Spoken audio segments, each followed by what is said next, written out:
All right. Good morning, good afternoon, good evening, wherever you are in the world.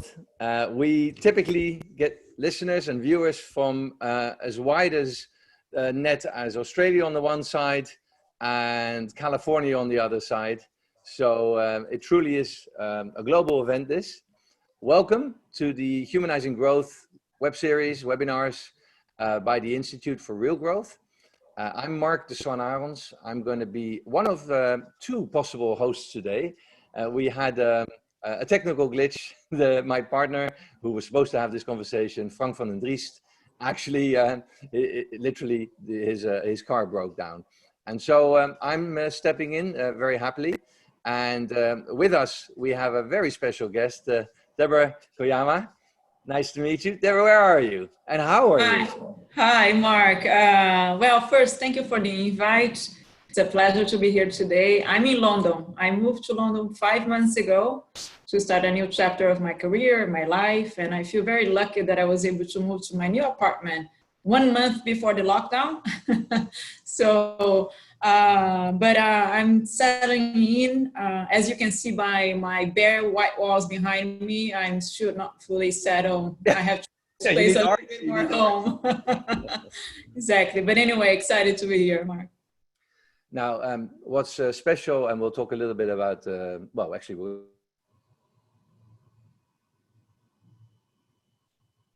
Mark, we cannot hear you.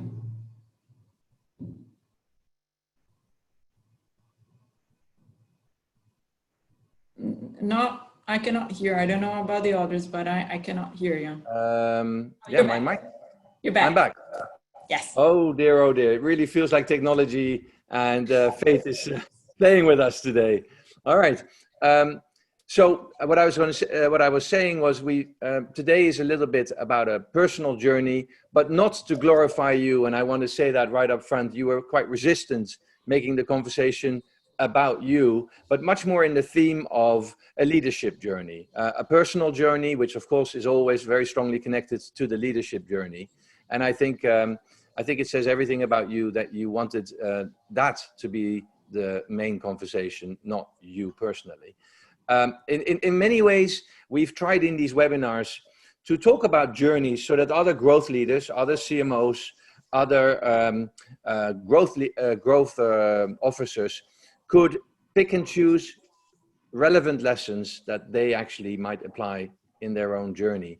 And, it reminds me, this week was slightly painful because Paul Rayner, I don't know if you remember him, he was the comedian who with Mel Brooks made so many comedies in the world. And he's famous for a line that I have quoted probably over 1,000 times, which is that we're all looking for that little something that can help us breach some of the challenges. And it reminds me of the scene in When Harry Met Sally, and that's a scene that he wrote, where the older lady is sitting in a diner and she hears the comedian, I've forgotten her name now, fake an orgasm. And she looks over there and says, Ryan, I'll have whatever she's having. And there is a part to that. Yeah. So Debora, without much ado, tell me a little bit. I mean, sorry, I forgot to say that, of course, you're now the Chief Growth Officer, Growth Operating Officer at Unilever, a new role, a very exciting role, but also quite recent. So let's talk about the journey. And if Unilever comes in, of course, let's do that. But this is not a Unilever story. It's a journey story. So where does your journey start? Yes. Well, let me start telling that my family heritage is Japanese, hence my last name. But I was born and grew up in São Paulo, Brazil. Therefore, my accent, for those of you who know a little bit of the Brazilian accent, with an American influence, which we're going to be talking a little bit later. My grandparents migrated to Brazil in the beginning of last century. So I started my career there in São Paulo, Brazil. I did operational marketing, if you will, marketing in a country in Brazil for 8 years. At great foundational companies, I must say, quite privileged, Diageo and Kraft. And after all that time, almost 8 years, I really wanted to, I always had this desire to have an international career, become a global citizen. So I decided to pursue an MBA abroad. And 20 years ago, I decided to move to the US to get my MBA.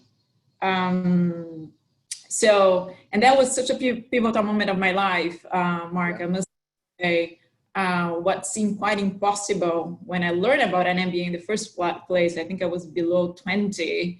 And then even on my 25th birthday, I remember I went to see a consultant who would help people to prepare to apply to an MBA, to a top MBA abroad. And he told me flat out, it was my birthday, and he said, you will never be able to get to a top MBA because of your background.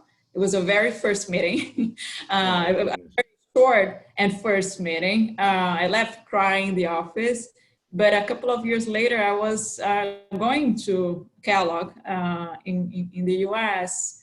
So incredible. Other point, I was a little bit older, so I was about to turn 30, and I had a great job at Kraft. I had a long-term relationship. I had some savings. I could easily settled. And my president at the time at Kraft, he told me, I think you're a little bit old to get an MBA. I think you should stay in Brazil. I can eventually expatriate you later. And I got very torn, I must say, but I decided to travel to a beautiful island in Brazil to think about by myself about that life decision. Yeah. And deep inside of me, I thought I really want to get an MBA to be the gateway for an international career and become a global citizen. So I jumped, Mark. I quit my job. I left my relationship. I got all the savings that I had in the bank. I see. Against my MBA, which was barely half of the MBA. So I had to get a scholarship and live with that. But I just followed my heart. Wow. That's so. And are there so there's a clear lesson there. Oh, and I see that we have Frank with us as well. Hey, Frank. Hi. The car broke down. Oh man, everything broke down, and then my internet broke down. There were police cars, fireman cars, so a lot of excitement and adrenaline, but really great. I can finally join, and apologies to all the viewers for joining too late. Hey, so I just heard the last sentences, Deborah. You were talking about the end of your first station, right? Yes. Right. Yeah, I was just saying, and the MBA was a pivotal moment of my life. One of the few I think I had two pivotal moments of my life, and definitely the MBA was the first one, which allowed me to go to the US and start my journey and my adventure globally. So I take from that the lesson learned that if people are telling you one thing, but you follow your heart is clearly a big lesson there. Are there moments though that actually you know, there were people really mentoring and guiding you, that there were lessons, and so how did you filter which lessons and advice to follow and which not? Yeah, so I think, as I said, it was very thorny and very wise, and senior people were telling me, maybe you should not go. You're too old for this. You should build a career and then be expatriated eventually. But I still decided to follow my heart. I think from that phase, I remember when I was exploring how to eventually move abroad and build this international career, I was very young. I was 24, 25. I didn't have much money. And I went to a conference organized by the Japanese Association in São Paulo, Brazil, with executives who had spent some time in Japan. And I went to that panel. In the end, I went to talk to one of the speakers, and I was telling him, like, listen, I don't have money. I have this dream of moving abroad, and I'm thinking I'm going to just go. I'm going to go either to Japan or to the US and see what happens without much of a complete plan. My brother had just done something similar. He followed an entrepreneurial career. And this executive told me quite emphatically in that very short conversation and said, no, don't do that. I think you should build a career. And it was such an impactful conversation, Mark and Frank, from a 15-minute conversation with a leader who literally probably changed my life. You know, I was about to just potentially go and without a plan to the US or to Japan. So I think for us as leaders, I love mentoring, and I think we don't realize at times what an impact we can have in people's careers and lives. So I'm sure that all of us here like to pass on lessons and insights to young talent. Yeah, so Debora, it's interesting. I don't know if you already touched on it while I was trying to get my son out of a burning car, but yeah, it was pretty dramatic, but it's all good now. Hey, so but it's really interesting. We had a prep talk, obviously, and Mark, thanks for stepping in while I was not here. And I don't know if you mentioned it about your study as for an architect. And it's really interesting. The whole architect, there's obviously a whole brainness to this. You need to be creative and analytical. You need to, but it's also about being rational and emotional, listening to your head and to your heart. I heard in your first stage, it was a lot about following your heart. And I see I saw Donovan Hegland, who is the one of your fellows in the leadership program, applauding you for following your heart and you know, embracing that idea. But it's obviously always a balance, right? Between following what you really feel you want to do, and at the other hand, you know, also being rational and maybe not react to your gut instinct and feel, but just do the wise thing. How has that equation worked for you? How's that balance worked for you? I think I always do a lot of exploration and analysis, all the different options. I think at times I can live a little bit with the choice paradox. I must say that I don't know exactly what to do because there's so many roads to travel or choices, but in the end, after you have all the information, the best data that you can possibly have, right? That's what we say. In the end, I believe that you have to follow your heart. Yeah, yeah. Hey, and so did you already mention the work you did at L'Oreal? Have you touched upon that yet? No. So tell me about it and tell the viewers my about journey. it. So yes, so after I left and I got the MBA in the US, my master plan talking about architecture was to stay abroad, right, and to build this international career. So I end up going back to Kraft after my MBA to work for that specific president who said, maybe you should stay, but obviously we stay connected. He hired me back in New York, and I did 6 years of regional marketing for Latin America. So in the end, I did 10 years with Kraft. And there was a point that I said, I really want to enter in the US market. And that's why I was really trying to have an MBA to open new markets, new experiences, right? And I assessed a couple of opportunities with Kraft, but after 10 years in food and beverage, I said, maybe I want to do something a little bit more creative, matching business because of my architecture side in terms of aesthetics and creativity. And I thought about beauty. And it was a similar story. I had moved 3 times in the US from Chicago to New York. I was in Miami back then. And then I said, I think I really want to try beauty. Therefore, I want to go back to New York City. I want to enter in the US market. And then that's what I would love to do. And people said the same thing. They told me, wait, you're Brazilian. You have Latin America experience. You've been in food and beverage for 10 years. You're saying that you want to go back to New York. Work for a totally different industry, beauty, has nothing to do with food and beverage. Enter the US market, that's impossible. You'll never make it. And by the way, you were Brazilian and true, I didn't have a green card back then. But fair enough, a couple of years later, it takes time. I end up in New York City, working for L'Oreal for 6 years in the US market. So it's a little bit of a repetition in my life, but it's talking about the lesson of the first phase, right, of following your heart and like looking at the different options.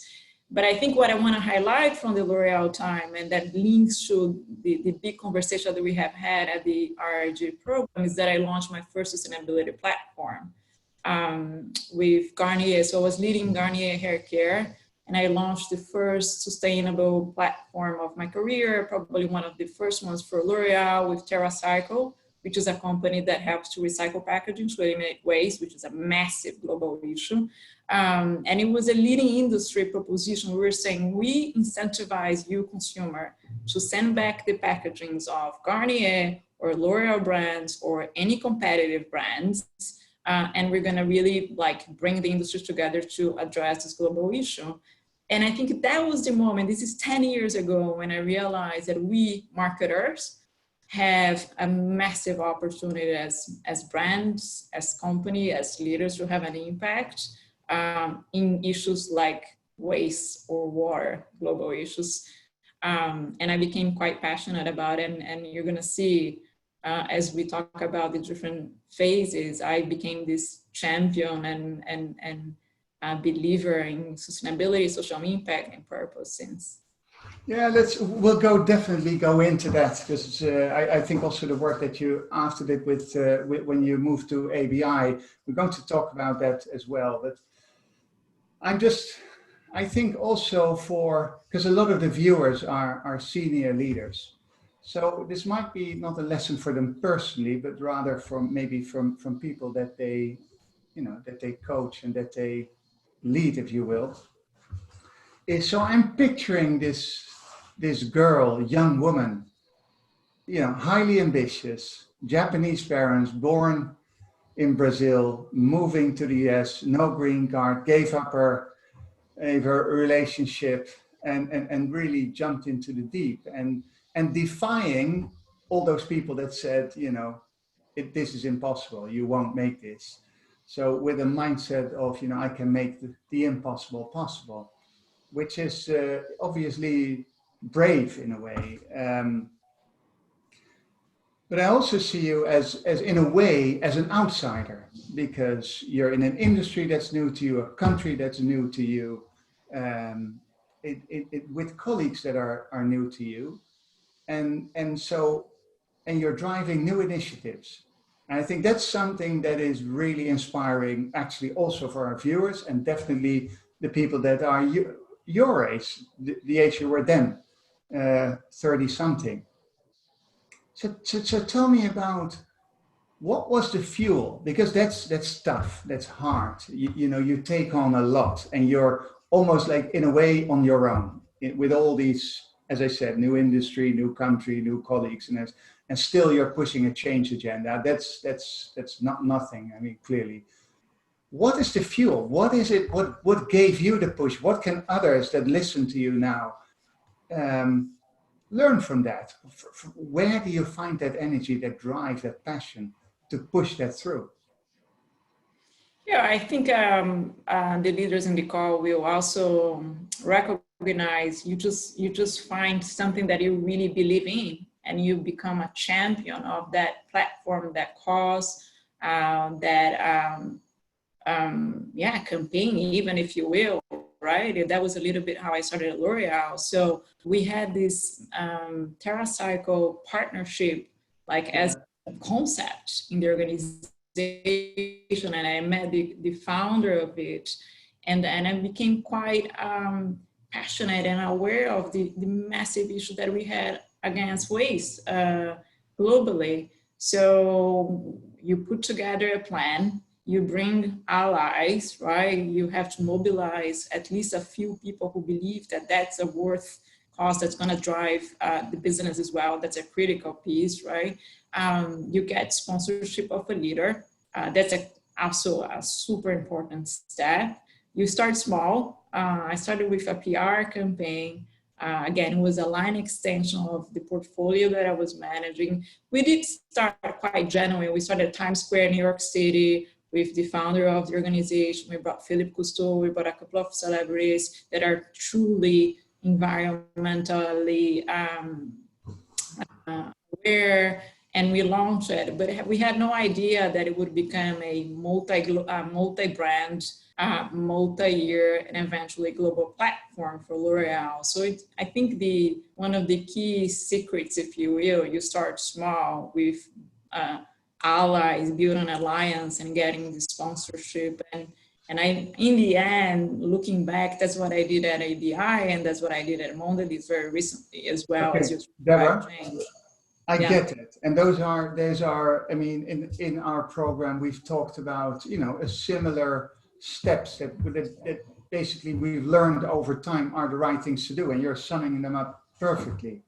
But there's two things that I want to dive into. One is what I was asking about. So what was that nugget? What was the moment that you defined for yourself that you said, this is worth me fighting for? What was the unlock that you said, you know what, I'm going to put all my weight, I'm going to find a coalition, I'm going to find a sponsor, and yes, I'm going to start small, but I want to go big. What made it in your life, if you will, that you... I think it was the bigger cause, right? A much bigger issue outside of myself, outside of my brand, outside of L'Oreal. But was it like a realization that all of a sudden you felt a calling, if you will? Is that it? Exactly. Yeah. Now, so if you want to go back way from the start of my life, I think we talked a little bit when we were talking about this talk. When I was very, very young, again, going back, I was thinking about my career, and again, I have all these master's plans, these roadmaps since I'm very young. And I said, I think what I'm going to do is have a corporate career, have a family, and have a comfortable life. And after that, I would love to eventually work for the UN or for a nonprofit. And that sounded a very unachievable dream way back when, as a young lady in São Paulo. But what I realized, and I think we spoke a lot as well at IRG, is that, and most recently, I feel really living my purpose, is that we as marketers, we as leaders, we as growth leaders can truly have an impact from within. Because working with an ecosystem of nonprofits, as I did at ABI, or partners, you can truly have potentially even a bigger impact, because you have... Okay, so very young, you decided United Nations, nonprofit, I want to, change and make the world a better place. And then actually in your career, you found out more or less by accident that actually, you know what, in this role as marketer, I might be able to make a bigger impact.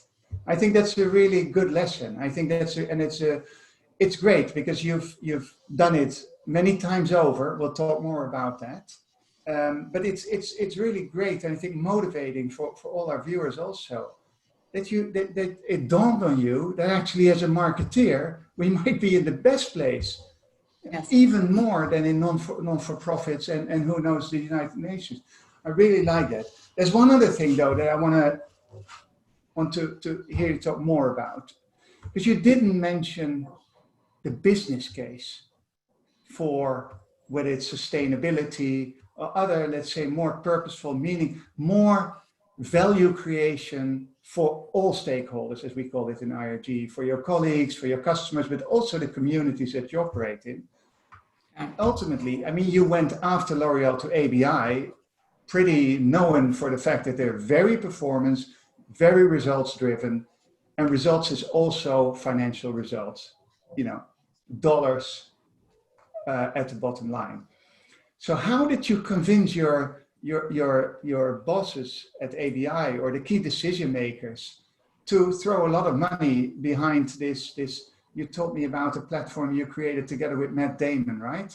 The actor. Yeah. And Matt Damon had this platform for making water accessible to women in Africa. That in developing world, yes, very clearly, super motivating cause. And then you're looking at headquarters ABI in New York, and you're telling me, you know what, this is the best way to spend your dollars, and give me some more. How did you do that? What was the formula? Yeah, so I must say there was a desire to have a platform for the global brands of ABI to make the world a better place.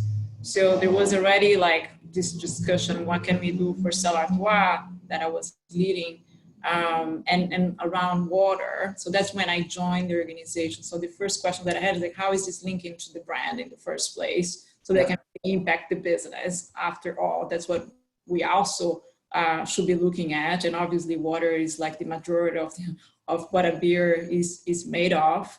Then we're deciding on the partners, and we look at all different nonprofit, a set of many nonprofit organizations, and we end up with Matt Damon's, not only because of him being a big name that can really help to build awareness, but his co-founder is a very long-term expert in terms of the water issue around the world. So it was a very legitimate and a mechanic that we really believe in terms of providing access to women in developing world or water in developing world. And we did research, right? We were trying to understand the concepts, and as we were learning about the concept and testing all the assets, we start seeing that it would not only drive brand love, if you will, but also purchase intent. It was starting to show that it would drive sales and have an impact in the business. So with that, we obviously got endorsement. We started small. It was the same thing. We started Sundance Film Festival. And with a PR digital platform. But as we start to learn and iterate, end up going to the Super Bowl, you've got renewing the World Economic Forum. So that's when, Frank, I truly saw with my own eyes that purpose can drive growth. Well, I think that will probably, my guess is that if the audience want to learn one thing in general, but specifically from this call, is wow. I mean, you know, a lot of us have asked us also, give me more data, why this will, you know, in the long run actually also boost our financial results. And your answer has been, you know, do deep research, get the data in place, and make the business case. And I know ABI a little bit, and I know you better have a strong case. It needs to be a solid and robust case made, and you managed to do that. Is that something that you repeated later on, for example, even in Unilever, but in other jobs and in a situation? Is that part of your formula as also? Has that become a fixed part of your formula to build the case, to get the data, to have the convincing numbers to show that it will drive financial results in the long term as well? Yes. I think when it is relevant, yes. But for example, I also launched a pilot at Mondelez on a circular economy platform called Loop. I think people will know that platform, which was launched last year in the World Economic Forum as well. And we were trying to build the business case, but because it's such a new to the world platform, it was a bit hard to say, this is what we truly believe this is going to be. Obviously we had a P&L and all, but it was not very, again, it was a unknown territory.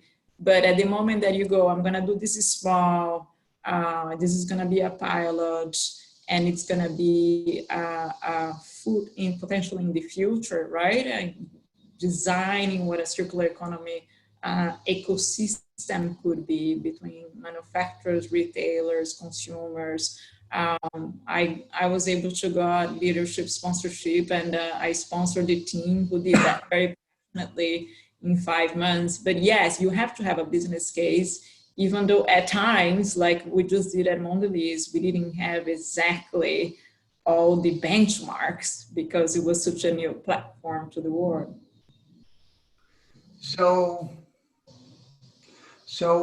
what's your recommendation then when it comes to people that are, you know, at the beginning of the journey that you have, well, not completed, but that you've followed for a long time, when it comes to the business case of you know, purposeful marketing and branding?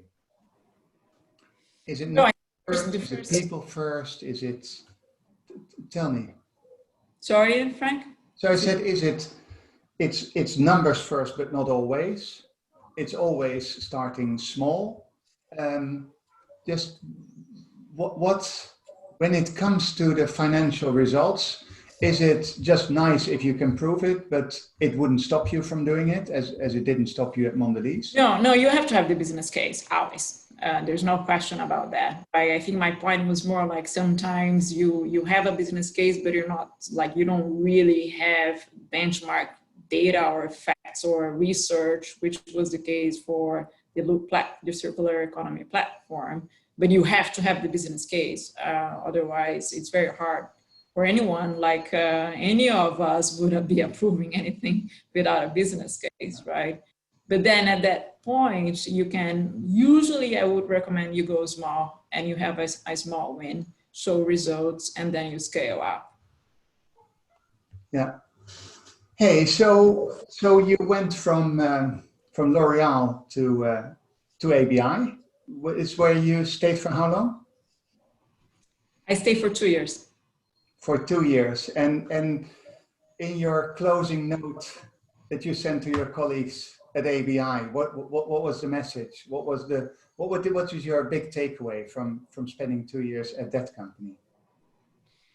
I think those would be my 2 lessons, Frank. That purpose can really drive growth. I became a champion, as you're gonna see when I went to Mondelez. That was my key thing and flag, I must say.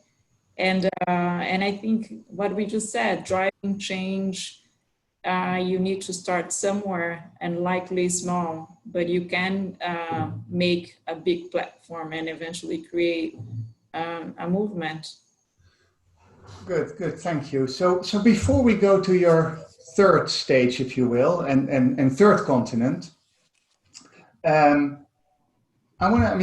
your story so far reads like a textbook example of a beautiful case that is all breathing success and true grit and everything. But it can't be that would have a hard time believing that you didn't run into brick walls every now and then, that you didn't make, big mistakes or pitfalls that maybe afterwards could have been avoided. In our program, and you know that, we ask leaders to share stories of failure.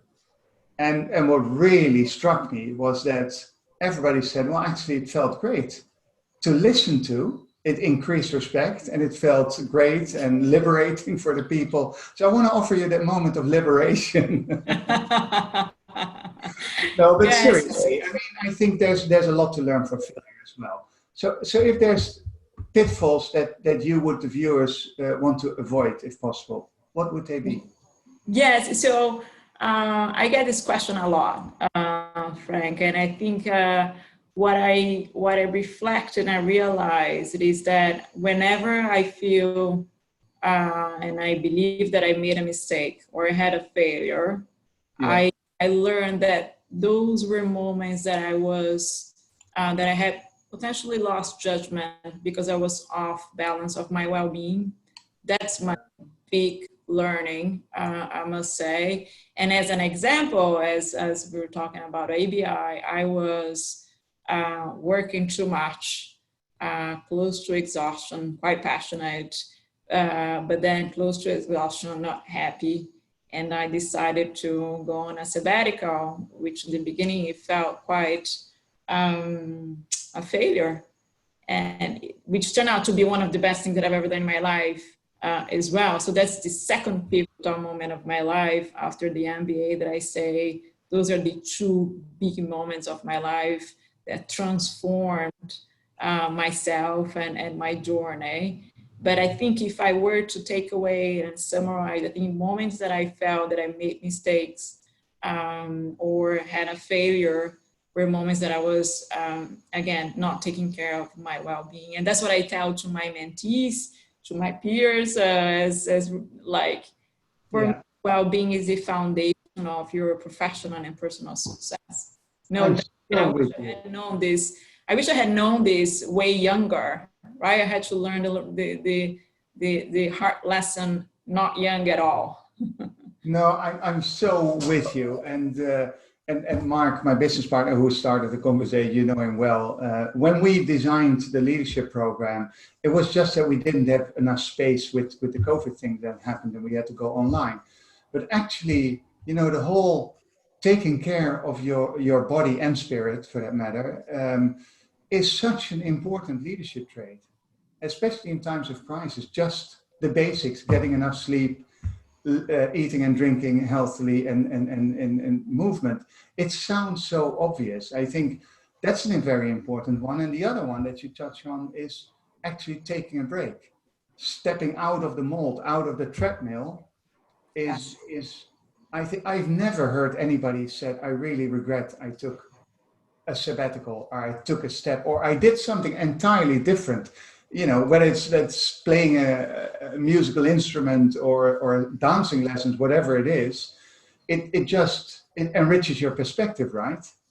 Oh, I highly recommend, I must say. I think many people came out asking me afterwards about, and many people did take a sabbatical that I know after I eventually connected with this person. I highly recommend. It was phenomenal. Fantastic learning. Why aren't we doing this more? Why aren't big corporates I know, big question. Institutionalizing it? They get better people back, right? Agree. I became a much better, not only personal, but professional after my sabbatical. And so is it that then also that you decided to go for the next move and come to Europe?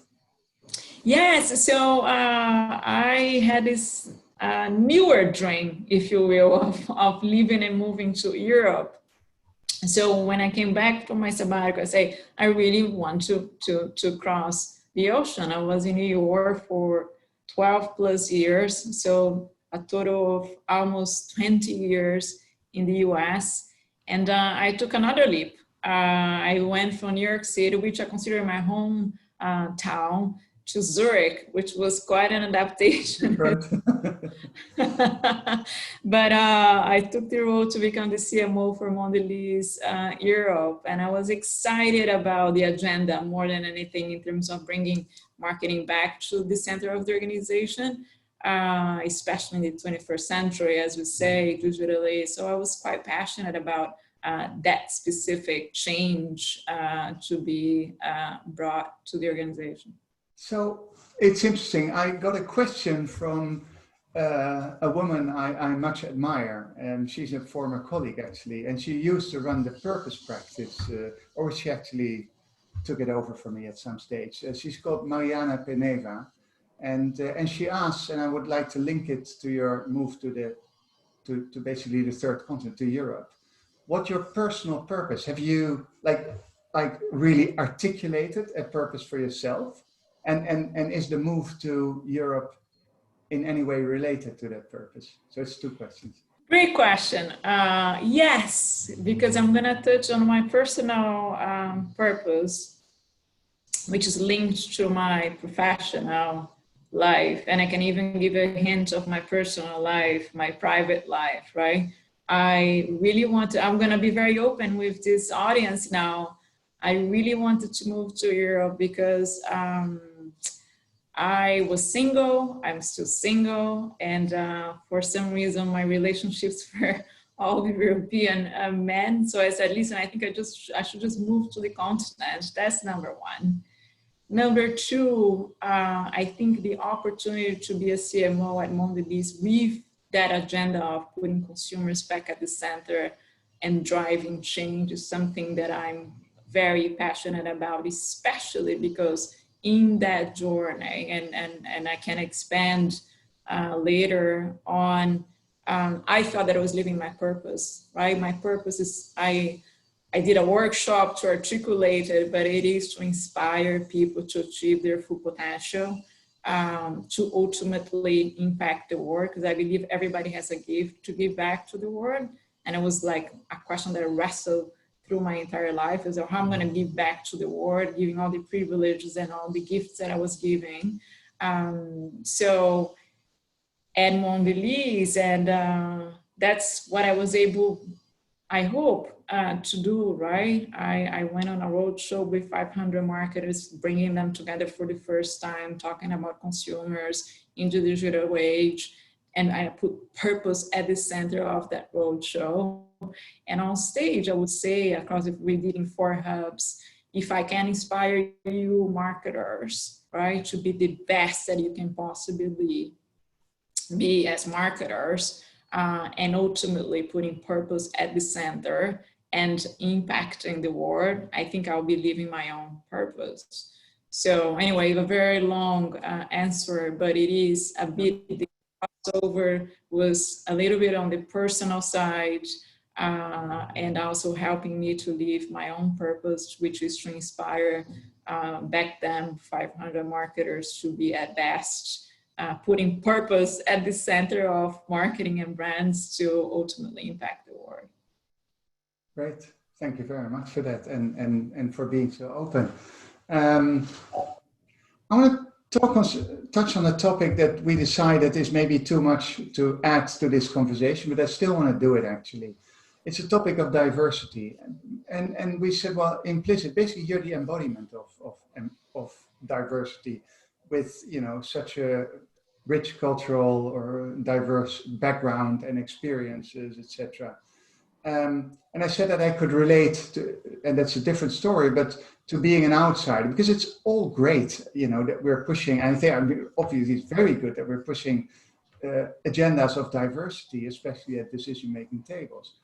On the other hand, I also wonder how it felt for you, because maybe you bring diversity to many decision-making tables, but you're also in many respects an outsider, or possibly could feel like an outsider.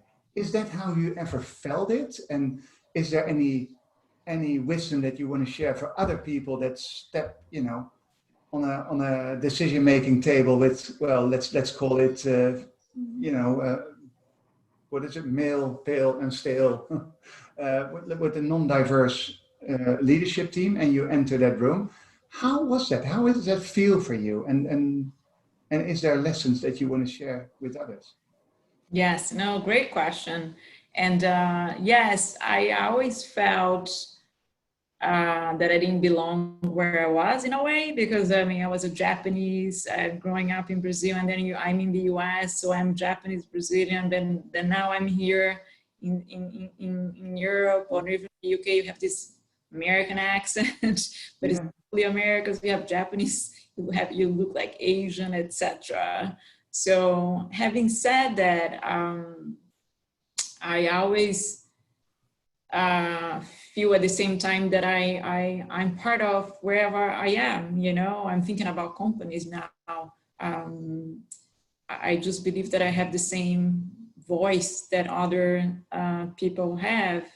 And I think as a marketer, we have to champion diversity, because the world is diverse, right, Frank? But I think from a personal standpoint, I have been a champion of women, of course, of diversity, because I am, as you said, maybe a little bit of a sample of diversity in myself. That's it. I'm a massive champion of diversity, obviously, because of my own story. Hey, and so then you made your most recent move from Mondelez, where you could really work and follow what you wanted to work on, your purpose. But then you made this move to Unilever, and I have a question from well, a partner of the IRG and a man I deeply respect.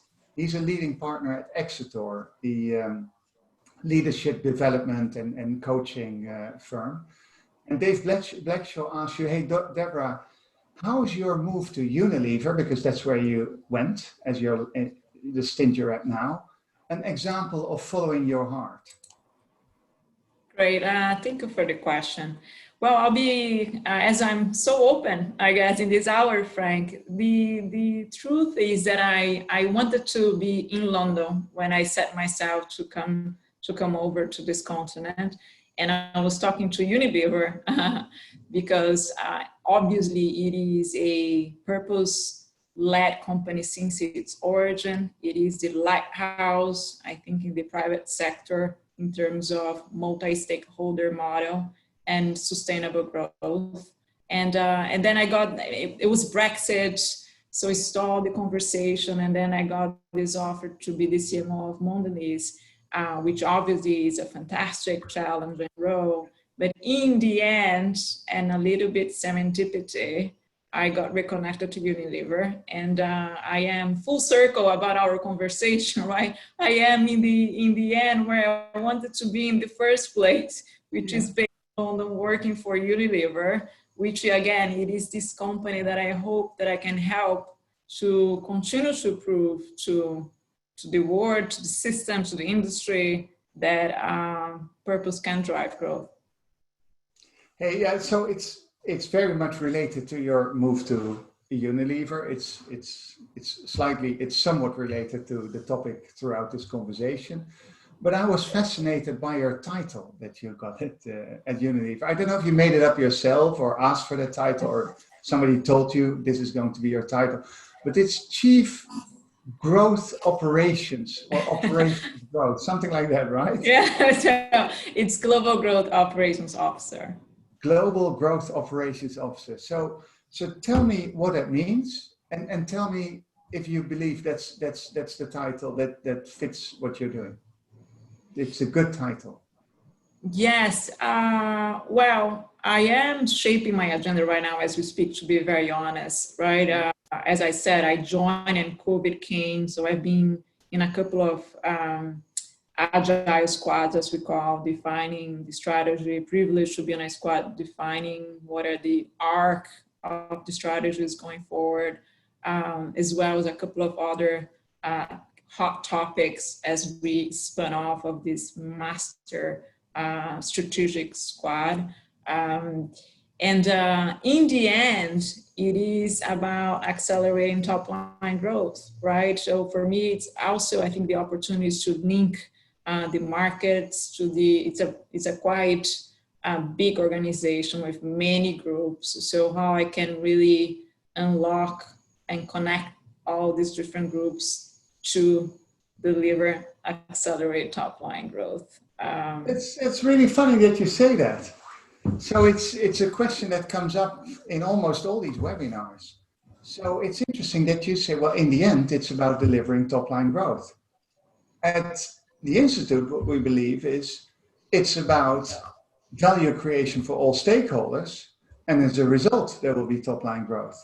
Or is that a semantic discussion as far as you? No, I think it's a semantic. I think, as I said, Unilever is the champion, pioneer, and again, I believe the lighthouse in the industry, in the private sector, almost about multi-stakeholder model, right?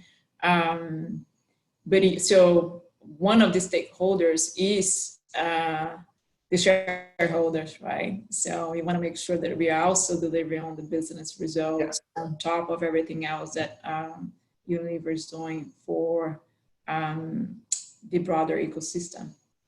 So to me, it's always interesting when I study companies and the way they talk about growth is I often look at just basically annual reports is a good place.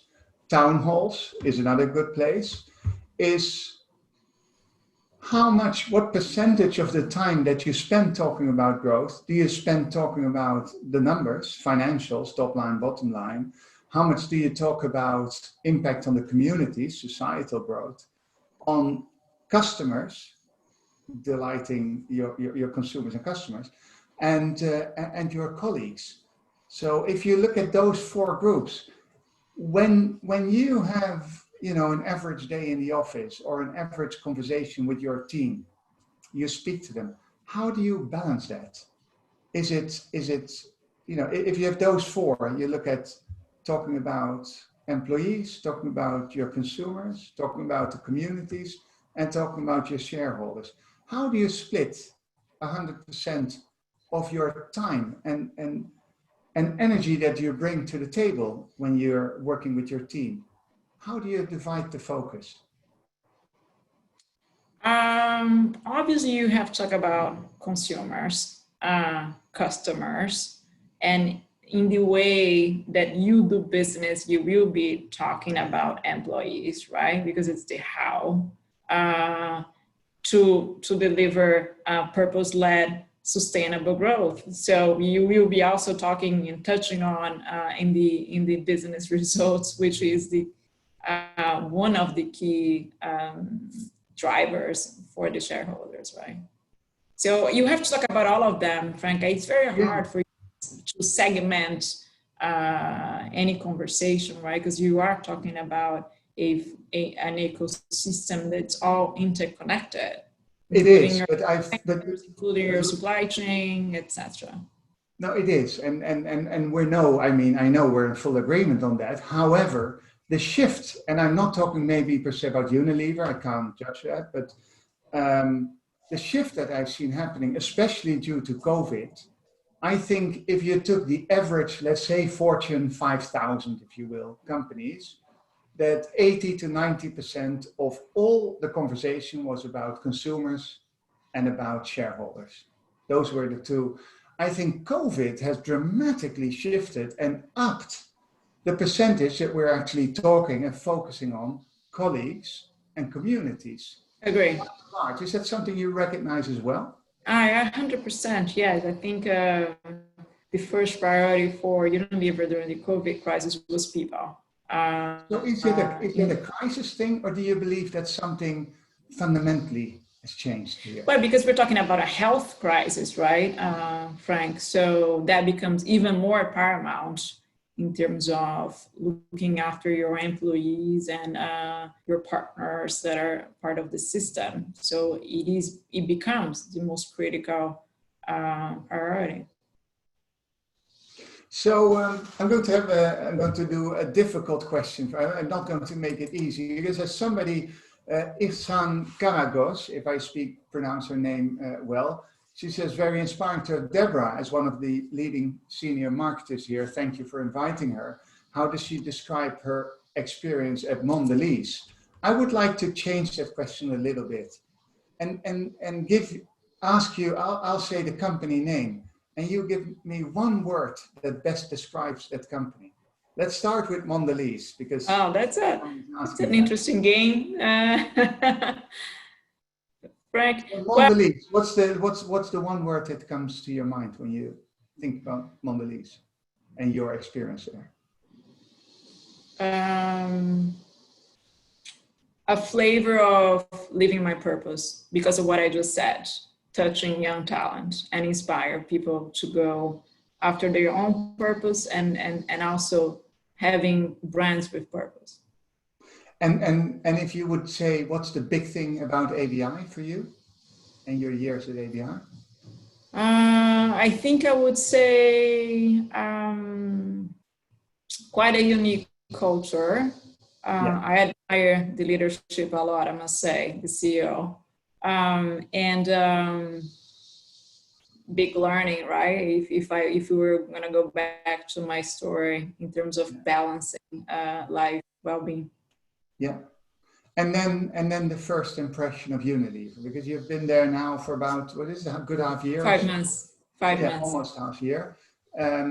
What's the one thing that comes to mind of your first impression, if you can call 5 months? Well, obviously, very purposeful, led, centric. You can see that's like truly ingrained in the organization. It is very human, very strong values, and very excited to be there.